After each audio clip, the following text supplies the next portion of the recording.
ವಿದ್ಯೆಗೆ ವಿನಯವೇ ಭೂಷಣ ಎಂಬ ಮಾತಿದೆ. ವಿನಯವೆಂದರೆ ಏನು? ನಡುಬಗ್ಗಿ ನಮಿಸುವುದೇ? ನಮಿಸು ಎಂದರೆ ಬಾಗುವುದು. ಅದು ಕೇವಲ ಬಾಹ್ಯ ಪ್ರದರ್ಶನವಾದರೆ ಏನು ಸುಖ? ಮನದೊಳಗೆ ಗೌರವ ಭಾವ, ಸೌಜನ್ಯ ಇಲ್ಲದೆ ನಡುಬಗ್ಗಿಸುವುದು, ಕೈ ಮುಗಿಯುವುದು ಕೂಡ ಅಪಾಯಕಾರಿ ಅಥವಾ ಅಪಹಾಸ್ಯಕರಾದೀತು. ವಿನಯ ಎಂಬುದು ವಿ ಉಪಸರ್ಗದೊಂದಿಗೆ ನಯ ಪದವು ಸೇರಿ ಆಗಿರುವಂಥದ್ದು. ನಯ ಎಂದರೆ ವಿದ್ಯೆಯಿಂದ ದೊರೆಯುವ ಹೃದಯ ಸಂಸ್ಕಾರ. ಶಿಕ್ಷಣ ಎಂಬುದು ಒಂದು ಪ್ರಕ್ರಿಯೆ.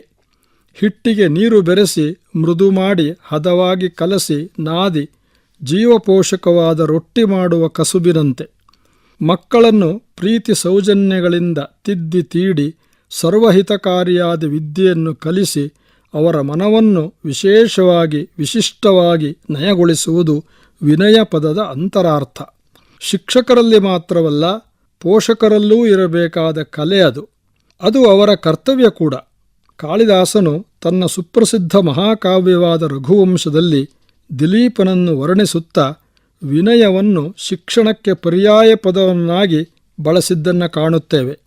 ಪ್ರಜಾನಾಂ ವಿನಯಾಧಾನಾತ್ ರಕ್ಷಣಾತ್ ಭರಣಾದಪಿ ಸ ಪಿತಾ ಪಿತರಸ್ತಾಸಾಂ ಕೇವಲಂ ಜನ್ಮಹೇತವಃ. ಪ್ರಜೆಗಳಿಗೆ ವಿನಯವನ್ನು, ರಕ್ಷಣೆಯನ್ನು, ಪೋಷಣೆಯನ್ನು ರಾಜನೇ ಒದಗಿಸುತ್ತಿದ್ದ. ಆದುದರಿಂದ ಪ್ರಜೆಗಳಿಗೆ ಆತನೇ ತಂದೆ ಎನಿಸಿದ್ದ. ಅವರ ತಂದೆ ತಾಯಂದಿರು ಕೇವಲ ಜನ್ಮ ಕೊಡುವುದಕ್ಕಷ್ಟೇ ಕಾರಣರು.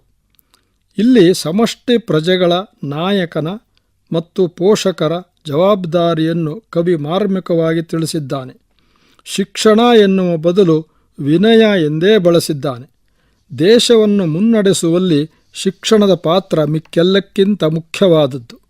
ಶಿಕ್ಷಣವು ಮಾನವ ಸಂಪನ್ಮೂಲವನ್ನು ಸೃಷ್ಟಿಸುವಂಥದ್ದು. ಅದಕ್ಕಾಗಿಯೇ ಅದು ಯಾವುದೇ ಆಡಳಿತದ, ಸರಕಾರದ ಪ್ರಥಮ ಕರ್ತವ್ಯ. ಈ ಶ್ಲೋಕದಲ್ಲಿ ಕೂಡ ವಿನಯ ಪದ ಮೊದಲಿಗೆ ಇರುವುದನ್ನು ಗಮನಿಸಬೇಕು. ಶಿಕ್ಷಣ, ರಕ್ಷಣಾ, ಪೋಷಣ ಇದು ಆಡಳಿತದ ಆದ್ಯತೆಯ ಕ್ರಮ. ವಿನಯ ಮತ್ತು ಶಿಕ್ಷಣಕ್ಕೆ ತುಂಬ ತಾದಾತ್ಮ್ಯ ಇದ್ದರೂ ವಿನಯವು ಶಿಕ್ಷಣದ ಫಲ ಎನ್ನುವುದನ್ನು ಮರೆಯುವಂತಿಲ್ಲ. ಅದೇ ಕಾವ್ಯದ ಇನ್ನೊಂದು ಮುತ್ತಿನಂಥ ಮಾತನ್ನು ಇಲ್ಲಿ ಗಮನಿಸಬೇಕು. ಸುತೌ ಲಕ್ಷ್ಮಣ ಶತ್ರುಘ್ನೌ ಸುಮಿತ್ರಾ ಸುಷುವೇ ಯಮೌ ಸಮ್ಯಗ್ ಆರಾಧಿತಾ ವಿದ್ಯಾ ಪ್ರಬೋಧ ವಿನಯಾವಿವ. ಸುಮಿತ್ರೆ ಲಕ್ಷ್ಮಣ ಶತ್ರುಘ್ನರಿಗೆ ಜನ್ಮ ಕೊಟ್ಟ ಸಂದರ್ಭ. ಕವಿ ಹೇಳುತ್ತಾನೆ, ಸುಮಿತ್ರೆ ಅವಳಿ ಮಕ್ಕಳಿಗೆ ಜನ್ಮ ಕೊಟ್ಟಳು. ಸರಿಯಾದ ಕ್ರಮದಲ್ಲಿ ಕಲಿತ ಮತ್ತು ಕಲಿಸಿದ ವಿದ್ಯೆಯು ಪ್ರಬೋಧ ಹಾಗೂ ವಿನಯಗಳನ್ನು ಹುಟ್ಟುಹಾಕುವಂತೆ.